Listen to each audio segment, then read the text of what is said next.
అప్పన్న చెప్పినట్టు ఇబ్రాహీంపట్నం నాగమ్మ నుంచి మొదలుకుంటే అంతకుముందు ప్రణయ్ కావచ్చు, మంతని మధుకర్ కావచ్చు, దాదాపు 120కి పైగా తెలంగాణ వచ్చిన తర్వాత ఈ కుల దురంకర హత్యలు పెరిగినాయి. అంటే యువకులు తెలంగాణ పోరాట ఇది గడ్డ, ఇది చైతన్యం గడ్డ, ఇది రకరకాల పేరుతోటి ఇది సామాజిక మార్పు కోసం నిలబడ్డ గడ్డ అనేది జరుగుతుందో, ఇదే సమయంలో కింది కులాల నుంచి ఎదిగి వస్తున్న పిల్లలు, చదువుకొని వచ్చిన పిల్లలందరూ ఈ కులాంతర వివాహాలు చేసుకున్న పాపానికి బలి కావాల్సిన అవసరం ఉంది.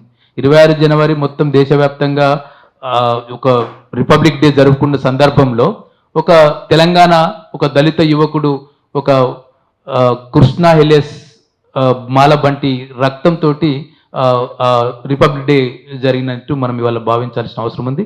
దీంట్లో ఇప్పటికీ పోలీసు వైపు నుంచి, ప్రభుత్వం నుంచి చాలా నిర్లక్ష్యం కొనసాగుతుంది.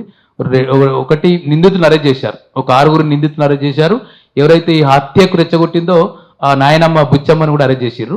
కానీ ఎస్సీ ఎస్టీ చట్ట ప్రకారం ఇంకా ఇప్పటి వరకు అక్కడికి ఎస్పీ పోలేదు.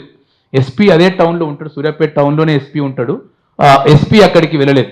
కలెక్టర్ కూడా సూర్యాపేటనే ఉంటాడు. కలెక్టర్ కూడా ఇప్పటి వరకు కుటుంబానికి కలవలేదు. ఇవి రెండు కూడా ఒక ప్రధానమైన డిమాండ్ చేస్తూ ఉన్నాం. రెండోది ఫాస్ట్ ట్రాక్ కోర్టు పెట్టాలి.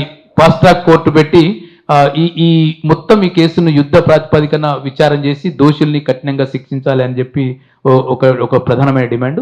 దాని చుట్టూ స్పెషల్ పబ్లిక్ ప్రాసిక్యూటర్ కావాలి, ఆ కుటుంబానికి ఆర్థిక సాయం అందించాలి అని చెప్పి మన సంఘాల సంస్థ తరఫున డిమాండ్ చేస్తూ ఉన్నాం.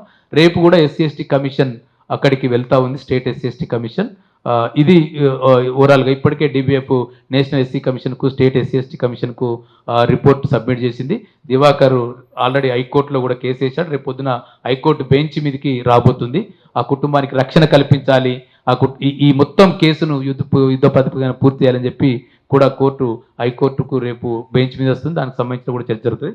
ఇది దీనికి సంబంధించిన మాలబంటి ఎల్ఎస్ కృష్ణ కుల దురంకర హత్యలకు సంబంధించిన చర్చ.